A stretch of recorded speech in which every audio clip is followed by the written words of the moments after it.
I call this meeting of the Rotary Club of Oakland to order. I am Dudley Thompson, and I have the honor to serve as the President-elect of the Rotary Club of Oakland. We were founded in 1908 and were the third oldest Rotary Club of some 36,500 Rotary clubs around the world. And I know that number because this morning I logged on to the Rotary International Convention, and the first screen you come on tells you exactly how many clubs there are in the world. We are a diverse community here of some 300 local business, professional, and community leaders who unite to improve local and international communities through a common commitment to service above self. For 113 years, we have welcomed Rotarians and guests to our club meetings, and I welcome you to our 5,343rd meeting. If you are a visiting Rotarian or a guest of a Rotarian, please enter your name in the chat box. It's located at the center in the bottom of your screen. If you do that, in a few moments, we can recognize you and welcome you to our meeting. We also recommend that you view today's meeting using speaker view located in the upper right-hand corner of the screen. If you have comments or want to ask a question of the speaker, please use the chat box. And now for our thought for the day. I welcome Rotarian Mark Rosen. I guess it's me, showtime. I wanted to keep the thought of the day kind of light because we've had such a serious year. So I want to remind everyone that I want you to eat as much candy as your heart desires, because June is known as Candy Month. Candy Month. And what have you missed so far? June 2nd was Rocky Road Day. June 4th was actually, June 7th was Chocolate Ice Cream Day. And we have one coming up on June 20th called Ice Cream Soda Day. So the theme today is to enjoy yourself, make June a happy period, and go eat your heart out. Take care. Mark, those are sweet thoughts, aren't they? Thank you very much. And Dudley, there's one day I can't celebrate in June, and that's actually Donald Duck Day, because I'm a Sharks fan. Anyway. Well, you might guess, and when our guest speaker comes on, we have a super San Jose Sharks fan in the audience. You did. Last week, Greg Knight gave us a reintroduction of our wonderful Barbara Berry. And then Steve Blair introduced this year's Cerrone Lena Scholarship recipients.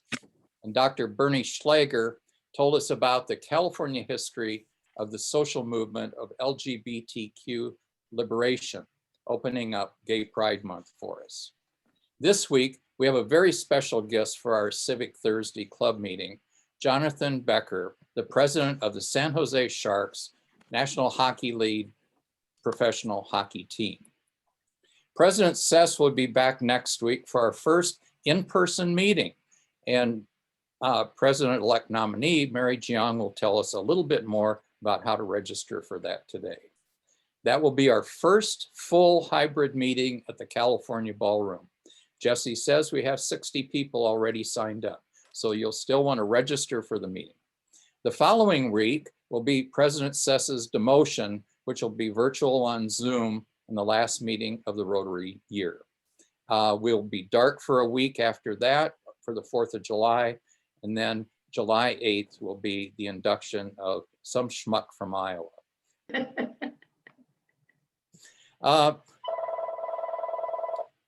Past president and past district governor Ed Jelen, can you introduce any visiting guests we have? Yes, I'd be happy to, President-elect Dudley. You're doing such a good job here. You should be president of the club. Oh, you are going to be president of the club. All right. We do have with us today C.J. Hirschfield's guest, who is a perpetual student at Holy Names University, Lois Corin. And Lois has put her membership application in. So welcome, Lois. We're going to be seeing you in the future. So happy you're here with us today, and very happy to have you join our club and get inducted next week. Let me see if I see anybody else out there. I don't see Dan Boone, Dudley, your guest out there. If Dan is here, I welcome him, and nice to Might have be you out with playing us. golf. He's out playing golf. Well, that's it for today then, President-elect Dudley. Take care and good to see everybody. Thank you, Ed. So we still, Mark, I see that now we have Jonathan Becker in the room, so I can really say one more time, our super San Jose Sharks fan, Mark Rosen, chair I of our am, and High thank you. Venture I Committee. got my good jersey on today, my traveling jersey. I'm here to bring you up to date on what High Adventure has planned for this month and also in August to keep you up to date. And the most important thing are the A's games. We've got A's games scheduled on July 2nd and August 27th. The July 2nd game is with the Boston Red Sox, and the August game on the 27th is with the Yankees. Two actual great games. The cost of the tickets are $80, and we're going to be out in an area that we have great area, great space that we don't have to worry about bumping into everybody. It can accommodate 240 people, and it should be a great game. And we have fireworks on both game nights, which makes it really, really great. Now, we only have 100 tickets for each game. And Tom gave me an update this morning that he's got about 50 tickets already sold or committed to for the Boston game. We have limited the access to the tickets to our membership up to Friday, which is tomorrow, or even Saturday. So if you're thinking of going, you need to, we sent out an email, you need to click on that link, you need to put your reservations on for the games, or you may not be able to get tickets. So it's really, really important. Remember, there's going to be fireworks. We're going to have great space. There will be no tailgate this year like we have in the past. You can do your own thing prior to the game. But, you know, we're still a little concerned about our social distancing, but it should be a great game. Watching it on TV has been good. Yes, I miss my Sharks, but it's baseball season right now. Now, another couple of things we have coming up. We have a hike on Saturday at Point Pinole. It's a wonderful 2,400 acre range out there. It's been a park for almost 100 years. It's dog friendly. And you'll be seeing some emails go out on the hikes that are coming up. Remember, they are scheduled for the third weekend of the month. It could be a Saturday or Sunday, so watch those emails. Another thing that we have coming up is our cycling, our monthly easy peasy cycling. And that is on the fourth Saturday, usually weekend of the month. And we're still in planning on that cycling. We're thinking of a ride from possibly Point Isabella out to Rosie the Riveter and return. It's an easy 4 or 5 mile ride, no elevation. And for other people that want to go on, they can go over the Richmond Bridge and the Larkspur where the food wagons are, or even go further. But look for your emails. Don't forget to get your baseball tickets all in place. And there you go, Dudley. I'm trying to stay within 3 minutes. Go Sharks. Thank you very much, Mark. And Tom told me that even though $80 is a little bit more than we often spend for a ticket at the A's game, actually, if you go online right now, the tickets right next to us are going for almost $100 a ticket. So please sign up for that. Fireworks, Friday night baseball. It'll be a great fun. Mike Mowry and Kathleen Sims, we've just had a great ORE campaign and a fun gala. Could you kind of go back and tell us a little bit about that and how much we did, how well we did? I'm not sure who's going first, but I'll start. Thank you so Kathleen, much. Thank you so much, President-elect Ces. I want to give everyone a recap of the gala, and I think we have a slide. Sandeepa, maybe? Well, in any event, the gala earned nearly $60,000 for the club. Not exactly 60, but very close to $60,000. It was certainly a different event, and I want to thank everyone, especially in starting out with the gala committee, which included Christine Watson, Jesse, wonderful Jesse, Dudley kicked in, Sharon Newell, who was a dear friend from a Rotary in Brentwood, Pat Williams, and Teresa Wayan. Pat Williams jumped in at the last minute and just took on so much work. I'm just indebted to her. It ended up coming off pretty well because of Pat. Everybody contributed though. The committee worked to bring us safely together during COVID. And I would like to thank the generous sponsors, the auction bidders, and everyone who purchased tickets and participated. We know it wasn't the normal dinner and what have you, but we did the best we could to make you guys have a good time and an evening out away from COVID lockdown. So I hope you enjoy it. And I want to thank the entire Oakland Rotary Club for their support and encouragement of the 2021 Gala. You guys are terrific. I don't know if the slide ever got up, but anyhow, that's it. Thank you so much. Well, this is Mike. I want to, as president of the Oakland Rotary Endowment this year, I want to thank everybody that Kathleen did, but especially thank Kathleen for her leadership of the Gala committee. It's a virtual event like this is difficult to pull off, and I think the casino night was a very impressive way of doing it, and a fun event as well. And the Gala was a capstone of the whole ORE campaign this year, and in addition to the nearly 60,000 that the Gala netted, that we also ended up with about 128,000 from the campaign, which included Ces's very, very generous match of 50,000. So the fundraising for the Oakland Rotary Endowment this year totaled almost 190,000. And that's due to the generosity of all of the Oakland Rotary members. I want to thank obviously everybody on this call and all of the other members for contributing to the campaign, which is going to help the club committees in their outreach and support of the community this coming year, and is going to strengthen the Oakland Rotary Endowment and sustain its philanthropy for years and decades to come.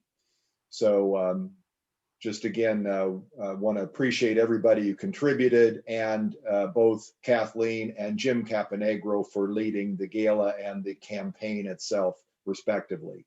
Thank you. Thank you, Mike and Kathleen. So I just got about 45 text messages saying, you know, gosh, Dudley, you screwed up already. You forgot to say our vision statement. And I would really be remiss if we didn't join together and say our vision statement, which is also, again, with Rotary International's convention starting today, it's the vision statement of the 1.3 million Rotarians around the world. Will you join me? Together, we see a world where people unite and take action to create lasting change across our globe and in our communities and in ourselves. Thank you, everybody who called that to my attention, especially Sandeepa. Mary Geong, our President-elect nominee. So I just spent a wonderful day yesterday at a photo shoot with Sandeepa and Mary Geong. They were, we at the last minute, Rotarian magazine wanted to take some pictures of the first five members from the first five collaborative, and Mary and Sandeepa were available. I know one of our pictures, Mary, you're an ox, is that right? Yes. So we have some ox pictures of Mary, but we also have a jumping picture, and Mary led us in the bunny hop as well. So I'm not sure which pictures they'll use, but I kind of doubt one of those three. Mary, next week we're going to have an in-person meeting. Can you tell us a little bit about registering for that and what we need to be aware of? Okay. Good afternoon, Rotarian and guests. So as Dudley says, next week will be Ces first in-person meeting and last for the year. So to make it good and work well, and to ensure that everyone feels safe coming in person, we have put in place some health protocol that will require for all in-person Rotarian and guests. So number one, you must show proof that you've been vaccinated against COVID-19. You can bring your vaccine card with you or show a photo, take a picture of the card and put it in your phone. Now you have it all the time to Rotary meeting, to the airport, wherever you go. And you can also send a copy of it to Jesse, our executive administrator, prior to the meeting. And then that way he will put you on the master list of showing your vaccination card once, and you never need to show again for future meeting. That is the most expedient way to have it all set up in advance. Okay, and then the ballroom will be set up with social distancing in mind. So please don't remove the tables and chair and say, oh, let me join this table, because we have set it up for a certain amount of people per table to follow safety guidelines. Okay, and masks will be required in the ballroom unless you are eating or drinking. Food will not be provided for the initial meetings. You are welcome to bring your own lunch though. We will let everybody know when catering services will resume in future meetings. Well, we don't want you to be dry, so coffee and tea and water will be available at no charge, and a no-host wine bar will be open. We just want you to have fun anyway. The suggested form of greeting will be the elbow bump, okay? Please refrain from shaking hands or hugging for now. And when you're in the ballroom, please don't sign on to the Zoom meeting or sign on to the ballroom Wi-Fi. Doing so will impact the bandwidth and our ability to broadcast the meeting. So not too many rules and regulation, just enough to keep it safe and everybody have fun. See you next week. Thank you very much, Mary. And the purpose for these protocols are, we're just starting to come out. I mean, it's a mixed bag, and I'm going to keep saying for the next few months is it's going to be awkward, it's going to be clunky how we get back together. And even with an elbow bump, one of the reasons we're doing that is so, and I'm sure all of you find when you greet somebody, do I shake their hand? Do I bump their fist? It's just to say, let's take away some of the awkwardness. We're going to make people feel safe coming back to the ballroom. I'm sure things will change, but as we all know, COVID is still with us, and either because of the variants or behavior will decide when we can open up more and get back to really just hugging each other. Anyway, thank you very much, Mary. Michael Bruck, can you tell us a little bit about Cocktails with the President? Thank you, Dudley. I do have an announcement about the June Cocktails with the President. The final Cocktails with the President, with President Ces, will take place next Thursday, June 17th, 5:30 at Scott's Seafood.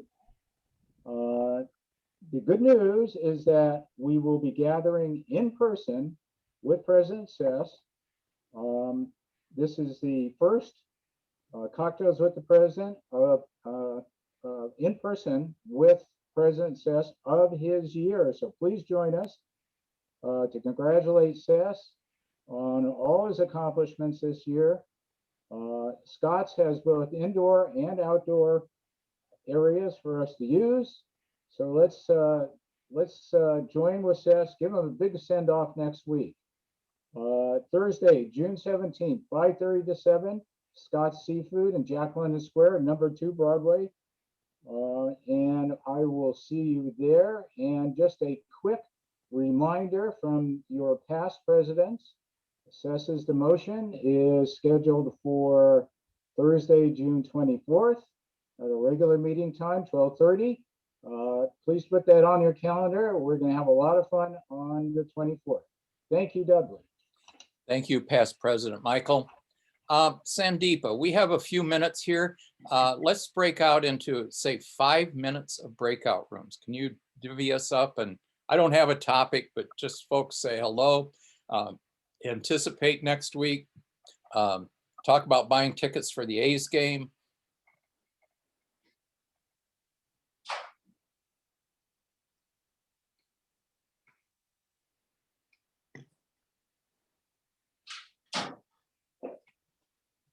Like I said, this is all clunky.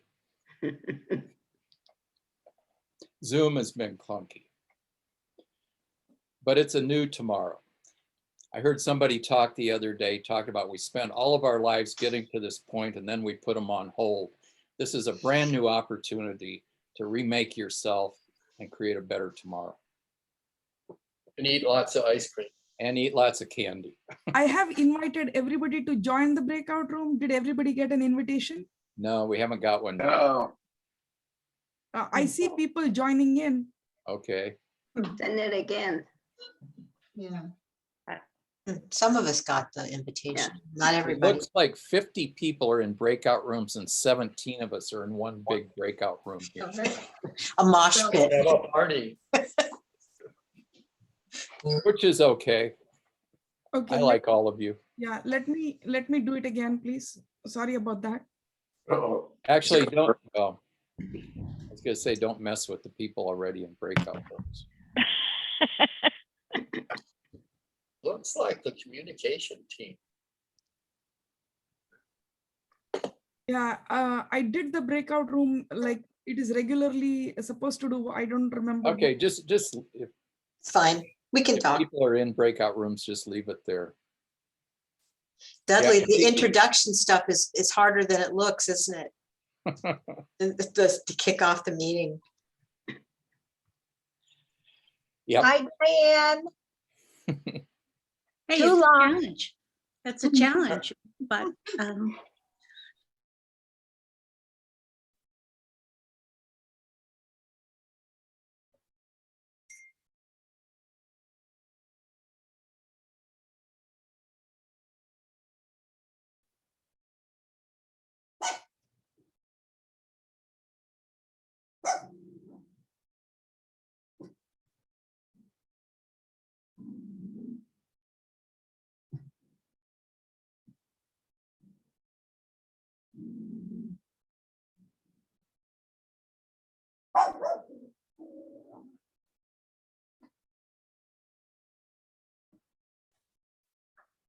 Sandeepa, I look forward to meeting you in person next week.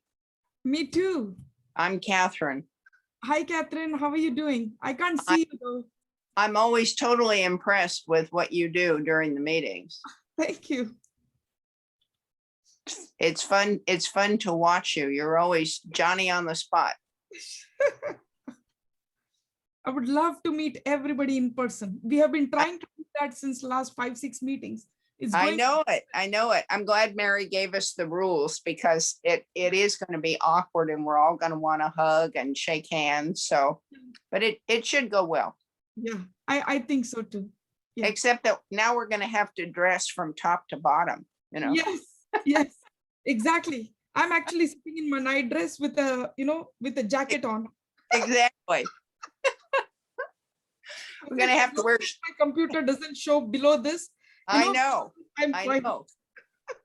I live in fear of people seeing what I really look like, you know. We're gonna have to wear shoes too. Yeah, actually, yesterday there was a pair of shoes in my car, and it is my shoes that I usually wear for my meetings. And yesterday I wore it for the first time in almost like about 1.5 years, and Wow. I started getting those shoe bites, and I was Yeah. like, "What? This was my shoe that I used What to use." is right? Right. Yeah, it's very, very, it's going to be very interesting. I know. My idea of dressing up too often has been to change the sweatpants for the old gardening jeans to go outside. Yeah, It's going to be fun. It's going to be great. I think Ces has done a wonderful job under the circumstances. Yeah. Yeah, well, you go back to work. Yeah, he was amazing. I really like, I have been to 3 presidents during this whole pandemic. Uh-huh. Started Wow. with President Peter Sherris, Uh-huh. and then, President Ces, and now President Dudley. Wow, that's right. Yes. Yeah. Yeah, Dudley will be great too. Yeah, he's had enough time to, practice and get off. Right. So Right. it's going to be fun. Right. Right. Are you working from home? Yes, I'm working from home. I've been Are you working. going to, you're going to have to go back to an office?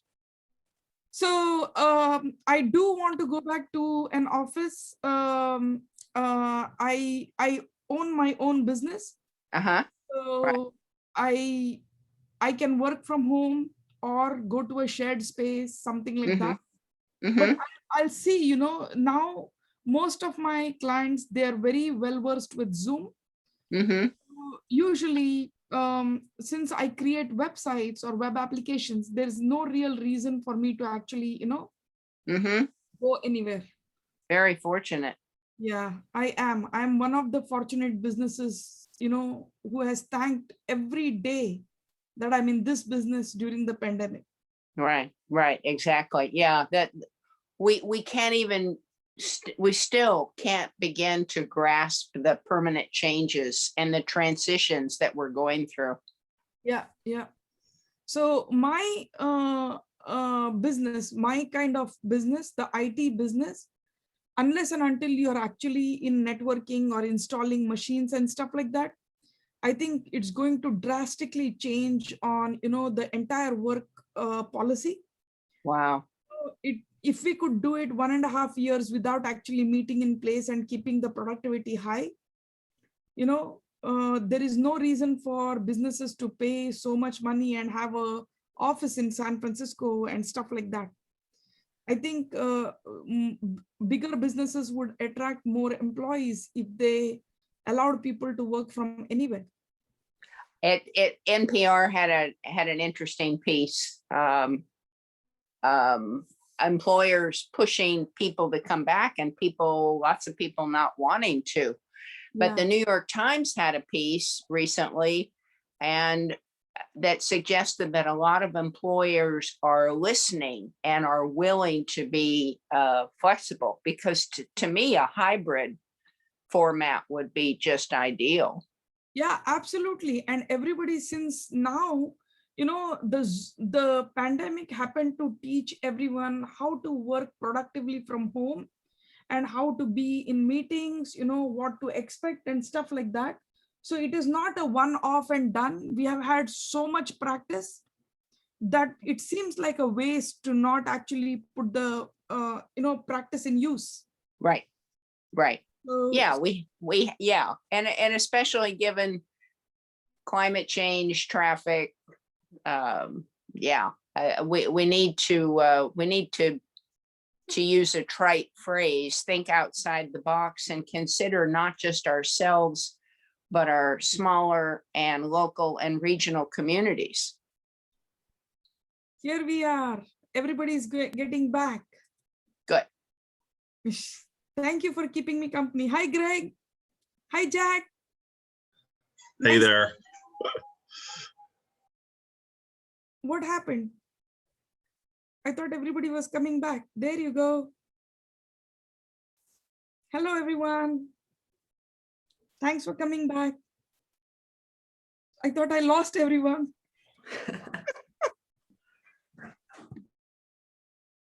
We're never leaving you, Sandeepa. Right. Never, ever. We're all yours. So anyway, thank you all for sharing with each other for a few minutes. Pat Williams, would you please introduce our speaker for the day? I'm honored to. Our speaker today is Jonathan Becker.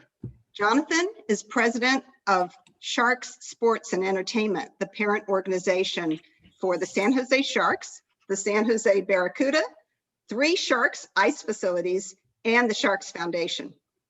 A longtime Sharks fan and season ticket holder, Jonathan is responsible for the organization's overall strategy with a particular focus on end-to-end customer experience.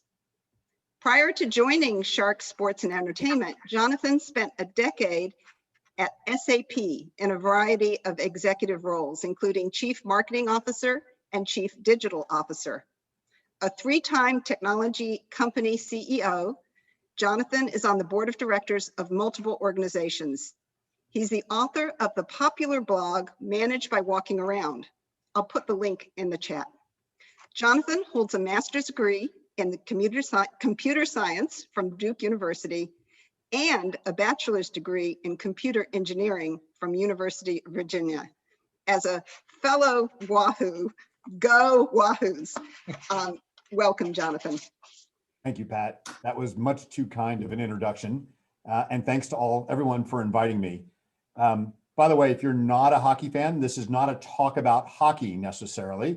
In fact, I want to talk a little bit about how the world has changed over the last year due to the pandemic, business and personal life, speculate what that means for the future, maybe for all of us, not just for sports and entertainment and not just for hockey, but for society as large. So I'll mix in a little hockey there. How can I not? You can see all the hockey stuff in my background, but I'll try to stay a little bit abstract.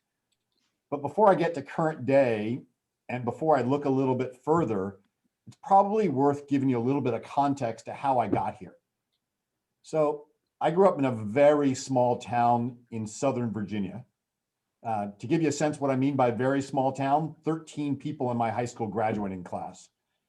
And when I was a little kid, I'm guessing most of you, people that I knew, some people wanted to be an astronaut, and some people wanted to be a doctor, and some people wanted to be a firefighter. I will tell you now, as much as it ruins the story, I didn't say, I'm going to grow up one day and run a sports and entertainment franchise. It was nowhere on my radar that that's what I would end up in this career. And I had no idea how much it would make me smile to see Mark Rosen in a Jumbo Thornton jersey at the beginning of this thing. So frankly, if I was honest, back then, I thought my background would look a lot more like Ed's with a bunch of books, because I thought I grew up to be an author. I thought I'd be one of those long-suffering guys trying to write a book. And in fact, it's safe to say that this is my fourth career. As you probably heard from Pat's introduction, I was a computer programmer for most of the early part of my career. And I focused on software development. It's what brought me to Silicon Valley from Southern Virginia. And then I started a couple of companies, so I became less of a software developer and more of an entrepreneur. And eventually I joined the huge multinational organization, SAP, more than 100,000 employees in I think 60 some countries, and became, well, frankly, I became someone who traveled nonstop. I did 3 million air miles in 5.5 years and visited 41 countries. And if you think those four careers, software developer, entrepreneur, global traveler, and now head of a sports franchise, don't have much in common, turns out they have more than I ever realized. All of them are grounded in experiences. You can use the word customer experience, you can use the word user experience. To me, the word experience is the most important thing. And in fact, if you ask me what my job is today, I'm in the businesses of creating experiences. Yes, many of them are through concerts. Yes, many of them through hockey games. But what I care about is the memories that people take with me. And I care about that from a business point of view and frankly, from a personal point of view. And I frankly think that we as human beings are the sum total of our experiences. And whatever I can do to improve those experiences turns this into a passion job and not a traditional for-profit enterprise. The other thing that makes those four careers similar is whenever I had a choice to go broad or deep, I always chose to go broad. And for those, you know, the old joke, that means I learned more and more about more things until I knew everything about nothing. So I am a jack of all trades, master of none, the reality of it. And I know just about every particular topic on the platform, including, if you want to send me a note, the best place to eat in Lisbon, Portugal. If you're in my breakout room, you'll know why that's an important thing to know. least my personal opinion, it's the best place to eat. I have no idea what the travel guides would really say. And when it comes down to it, there are really two phrases that guide my personal life, my work life, and my community life. And those are all mingled because I don't necessarily believe in work-life balance. I think it all requires an integration, particularly in this COVID days. There's no beginning, middle, or end of personal life and work life. And those two phrases, the first is culture eats strategy. Now, it's a funny phrase to use, particularly from a guy that ran around the world or flew around the world teaching strategy to small and medium-sized businesses in lots of countries. But one of the things I've learned the hard way is no matter what your strategy is, the culture of your organization, the culture of your customers, the culture of your vendors and partners will overwhelm your best laid plans. And therefore, I become a culture first person, focusing on how you want people to feel and secondarily what you want them to do. I've brought this here to this organization in something I call the pioneering principles, because our vision statement, since you forgot the Rotary one at first, I won't forget to give you the Sharks Sports and Entertainment one, is we want to pioneer the future of sports and entertainment. We have no idea what that future looks like, but we want to help create it. So we have 8 pioneering principles. 2 examples of those are say what you mean and then do what you say. Not just say what you mean and mean what you say, but say what you mean and do what you say. So your actions have to match your words. And second is value other people for their diversity and their opinion. It's an outside way of looking at what's going on. And if you have a very firmly held belief, the first thing I ask you to do is find evidence that your firmly held belief is wrong, because there's almost always contrary evidence. So that's culture eats strategy. And the second one is words matter, because I think we throw around words too lightly today. For example, I was really disappointed with our leaders in using the phrase social distancing over the last 15 months. I refuse to use that phrase because I think we should have been physically distant, but socially close. And there are ways to actually continue to create and enhance communities while you're physically distant. So I didn't use that phrase at all. And when I came here, one of the first things I did was abolish the concept of sponsors, people that pay money to associate with our brand, and instead talked about partners. Because I want to know what their goals are first before I take their money and try to talk about my goals. It's again, outside in, fitting with the culture of that. So with that as the background, I want to talk about the last year. Clearly, sports and entertainment was one of the most hard-hit industry. We shut down suddenly in March of 2020. Our last live event was on March 11th. And for most purposes, we haven't been able to open our building yet. It is true we were able to get about 1,000 people in the building a few weeks ago for a venue that seats 18,000. But we've had essentially 5 events in 15 months when we normally have about 180 events a year. We average an event every other day. So 5 events in 15 months is clearly well below. We've essentially gone 16 months without any revenue. And what most sports and entertainment organizations did, and frankly, what most other organizations, no matter what vendor, no matter what discipline you're in, is they cut budget. They said, where's the way we can save money because revenue is going out, I got to bring costs down. And because of our community mindset, and frankly, because of our owner, we didn't cut budget.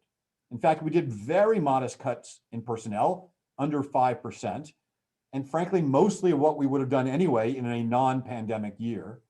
We paid our part-time workers for games that missed, events that never happened. We even raised a fund because the mental model of my boss, the owner of this franchise, we're a privately held company, his first statement to me was, people still have to eat and pay their rent. Why would I stop paying them their salary? Now, having said that, as tough as that's been, and we've lost, well, more money than I would care to actually say on this, particularly since we're being live recorded and streamed on Facebook. The biggest challenge is, how do we change with the times? If you're a sports organization you love traditions. You're always talking about records that were hit 10 years ago and 20 years ago. You're always showing clips of your favorite player or things that happened in the 50s or 40s. You're rooted in the past, and therefore you don't like to change, right? It's human nature for us to resist change. But to steal that old line, we don't want a crisis to go to waste. And so when the pandemic happened, we said, here's a chance to reinvent the future of sports and entertainment, to recognize we're in Silicon Valley, and what sports feels like in 10 or 15 years is almost certainly not to be what it's like 10 and 15 years ago. So we started very simply to say, since we're in the business of live entertainment, we've never had a remote worker in our entire life. How do you do a remote worker for an event which has a physical building? But we recognize that we're going to have to adapt, that we're having to figure out how to use technology to support a remote workforce, particularly since Silicon Valley is getting more and more expensive. So now 18 months later, we do have remote workers. We have somebody who lives in Texas and somebody who lives in upstate New York. It's still a minority of our population, but we figured it out. We also doubled down on health and wellness and how to teach people how to deal with resilience. We actually brought in a Navy SEAL who talked about there is no battle plan when you're a SEAL. You just learn about how going from step to step. We brought in a futurist to talk about exponential thinking. We brought in someone to talk about how to create communities when you can't have people in person. So we doubled down on the education of our employees. We also spent a lot of time thinking about what it meant to be digitally first. Now here's an interesting idea where words matter. I banned, no offense, Dudley, I banned the word virtual because these are not virtual meetings they were having. These are real meetings. These are not simulated. They're not fake. They just happen to happen online and not in person. So we talked about what's an online experience versus what's an in-person experience, but they're both real life. They're not virtual.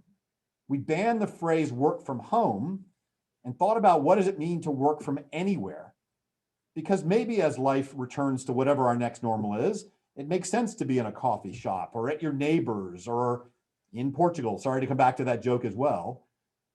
But you want to enable work and life from wherever someone is, not just from their home and their traditional office. Now, that's extraordinarily tough if you're in the live events business, but we need a BHAG, a B-H-A-G, a big, hairy, audacious goal.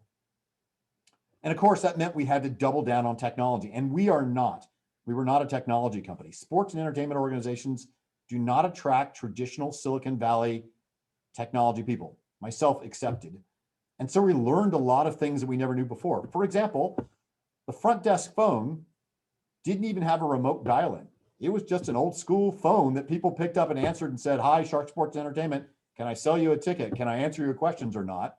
Yes, there was voicemail to it, but there was no way to remotely dial. That's a very simple example. But in the last year, we've stacked up a new financial system, a new expense reporting system, a new data warehousing system, a new learning management system, and much, much more. Why do I tell you that? It's because a lesson I relearned is organizations tend to focus on the customer visible stuff. If you allow me to say it, the things that people like to say are sexy because of the last mile. But in fact, the most important stuff is the foundational elements of your business. And if your foundation is weak, the last mile stuff never really works. So we literally recreated the foundation of our business. We ripped out 30 years of construction and rebuilt the ice floor and the ice chillers and the ice plant. There was no return on investment on that. That cost millions of dollars, and no fan is ever going to see why that made any difference. But it took us 9 months to do. And if it ever failed during the regular season, we'd have to shut down and play someplace else for 9 months. And unfortunately, there's no place else in Northern California we can do that. So that is planning ahead. To use the old phrase, which I don't like, and I recently blogged against by it's a bad phrase, we skated to where the puck might be one day. Of course, we did a lot of fun stuff that were front office engagement. We did simulate some virtual games using Twitch for those of you that might be gamers, and a lot of you look like you're gamers and you play a lot of Twitch in your spare time. But if you don't know, electronic arts and an online gaming environment called Twitch, you can simulate games. But rather than having people play against each other, we digitize them inside a simulated games and let them play with their most famous athletes. And so we had real world superstars like Jumbo Joe Thornton playing alongside average Joes. And the engagement was incredible. In fact, one of the most spectacular moments happened late last summer when a fan who paid to play in one of these games got injured, digitally injured, not injured in real life. He didn't hurt his thumbs playing. And he started screaming on this digital stream for his money back. Some things don't change. People are always screaming for their money back. But then the digital avatar of Jumbo Joe Thornton physically or digitally, I guess, carried him off the ice into the locker room. And the demands for money back went to this is the highlight of my entire life. Thank you for that. Can you please send me the recording so I can brag in front of my friends? And now we have somebody who wasn't a Sharks fan before. In fact, that person, as it turns out, lives in Canada. That person is figuring out how to come this year for their first ever game in the Shark Tank here down in San Jose. We've made lots of other changes as I slowly come to the end here as well.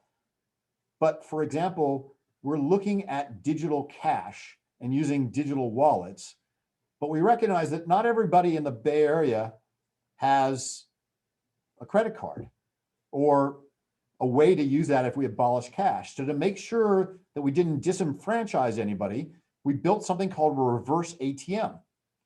A reverse ATM is exactly what you might expect. A normal ATM, you put in your card and money comes out.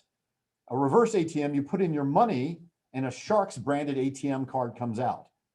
We don't charge any fees whatsoever. We actually swallow the fees that the banks give us because again, we're a community oriented thing. And now you can use that card, not just in our building, but in anywhere that cards are accepted.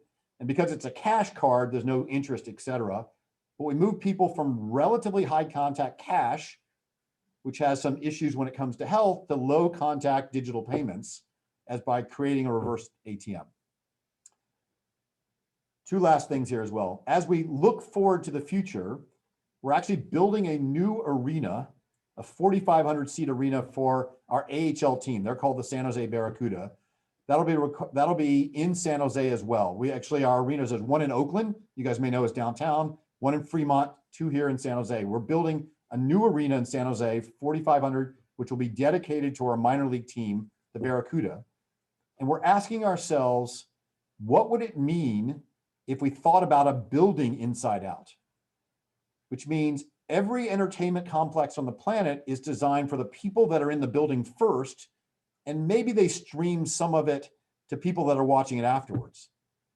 But the reality is a 4,500 seat building or our big building, which is 18,000, we have millions of fans around the world. And the vast majority of our fans never get to what our building. What if we programmed for them first and the in-person experience second? What would that actually mean?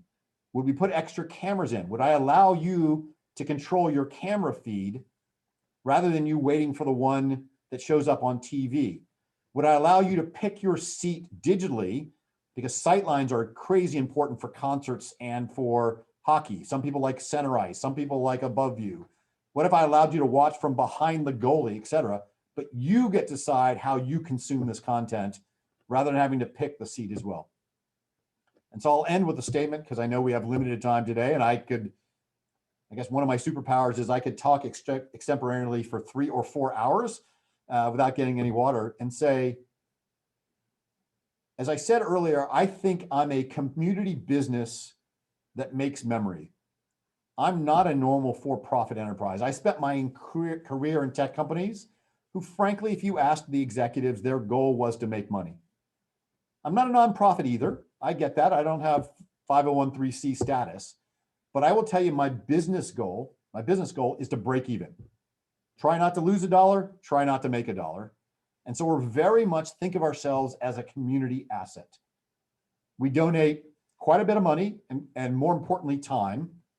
We strongly encourage our athletes to live local and be visible in the community, and vast majority of them are.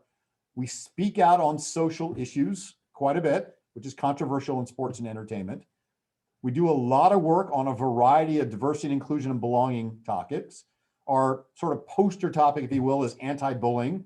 because bullying has become quite a big issue, particularly in sports and among kids. But we view that it is our job to help the world be a better place. And we do that through making memories that will last a lifetime. With that, I'll pause and open it up to questions. And Pat, I don't know if you plan to read them out or if you want me to get them off the chat, but we'll do it whichever way makes sense. Thank you so much, Jonathan. Yeah, we have a couple people, Jackie Forrester and Susie. Can you, one of you read the questions in chat for us? Yes, we can. Here's a question from Tom Lyman. I love concerts and special events, but getting access to good seats is always a challenge due to the ticket brokers having an unfair advantage to prime seating. What is your view on secondary ticket market / vendors and their impact on your revenue stream and the ability for individuals to get access to events? Jackie, you gave me like the most controversial question first. I thought this was supposed to be easy, right? No. So look, I will tell you, remember the intro said I was a longtime fan. I've been in the venue, I don't know, I want to make up a number, a couple of hundred times before I joined the organization. So I struggle with the issue myself. In fact, the secondary market, I will admit, is broken. That is not necessarily the vendors' faults that are in the secondary market. That's not necessarily the fans' fault. The brokers certainly don't make it any easier, but I don't want to assign all the blame. Part of me wants to go immediately to a technology solution for that. If a ticket gets sold for $100 by us, we can find it on the secondary market days later for $500. That's terrible because that means the artist doesn't get any of that secondary money. And so I'm a big fan of some of the new approaches. I happen to be a blockchain aficionado. I think ticketing can be rebuilt on the blockchain because then you get a secure process and you can actually do payments back to the original artist, whether that's us, a sports team, or a singer or anything like that. What I would encourage you is if you want to see a concert in our venue, sign up for pre-sales. We almost always have a pre-sale that if you're a member, that gets 2 or 3 days ahead of time and you can get in before the brokers do, which means you get the real price and not the street price. We won't spam you. That's not what we're doing. We will just send you out concert announcements. Here's a question. Mark has a question for the speaker. He wants to know what the parking situation is at the tank. Is that easier? So right now, I think it's easy to say that we have by far, for any venue in Northern California, we have the easiest in and out. I think that's pretty much our raison d'etre. That's probably, given all the known parking problems at other venues, that's maybe not that, but we are a suburban arena that in 20 to 25 years will be an urban arena. And that is, it's been well publicized that the city of San Jose is developing 240 acres in and around our arena. It's called the Diridon Station Arena Group. They're including Google, which is 80 of those 240 acres. BART is coming to our door. We'll literally have a station across the street from us. Caltrain, which goes to San Francisco, is in the process. We're hopefully getting electrified. So we have 5 major once-in-a-generation projects happening at the same time. So they aren't really once in a generation, but they feel like they're 5. So I think parking in 20 to 25 years will be much more difficult. Over the next decade, I still think it'll still be good, but we need to find alternative methods of transportation. I think there's a vision here in San Jose that we become very much of a European style city where 1/3 of the attendees come by bike and or walk. We're a long way from that right now. Right now, we have about a 10% that don't use cars right now. We have one more question there, Jackie. Here's a question from Jack McAvoy. You had an outstanding run of playoff appearances without winning the big prize. How critical is the one-loss record in creating a customer experience you seek? So I'll give you 2 answers to that, and I will contradict myself in the 2 answers because, of course, there isn't a consistent answer for that. The short answer is you can create a fantastic experience without winning a game or without winning a championship, right? And you just have to look at the long run the Chicago Cubs had, I think 100 years plus without winning anything, or in Boston, et cetera. There are many teams that have gone much longer than we have. We've been only around for 30 years. In fact, the #1 fan engaged hockey franchise is in Toronto. That's sort of where hockey was born in some sense. And Toronto hasn't even won the first round of playoffs, let alone the championship, in 14 years. They haven't won the championship in 67 years. And yet they've sold out every game for I don't know how many years in a row. So experience can be independent of winning it all. Having said that, financial success long-term is based on occasionally winning. You don't have to win every year, but you want this renewed faith. And the problem with if you win year one, most fans forget it's been shown in about 5 years. It's a very much of what have you done for me lately? And so it's a mix of consistently good with an occasional win if you want to maximize your financial success. Thank you, Jonathan. You know, it's really interesting how you talk about, I mentioned earlier, we kind of spent our whole lives arriving to this past year and a half. And the way that you've been rethinking what your future life is, I think it's a good lesson to us all. Thank you so much for joining us today at Oakland Rotary. Oakland Rotary this past year has been very concerned, we always are, but we've tried to address the homeless situation in Oakland. And in your honor, we're making a gift to alleviate some of this issue in Oakland. In addition to our contribution, Oakland Rotary, as I said earlier, is the third oldest Rotary Club of 35,000 clubs in the world. And we had our centennial a few years ago and have a book documenting that 100-year history in Oakland, and we'll be sending that to you as a gift. Oh, that's Thank fantastic. you so much for being with us today. Again, I'm very honored. Thanks for having me. Allison, can you tell us a little bit about next week? You bet. Thanks, President-elect Dudley. Next week, our speaker is somebody many of you know already, Brad Howard, who's a past board member of Rotary International. He's going to present a shared vision of uniting 3 of our Oakland Rotary clubs to present a beacon of hope for justice and inclusion and peace for our community in the form of a mural, a public art piece. It's your Rotary legacy. So I'm hoping that you can join us next week on June 17th. And remember, networking's at noon, but the presentation starts at 12:30. Thank you.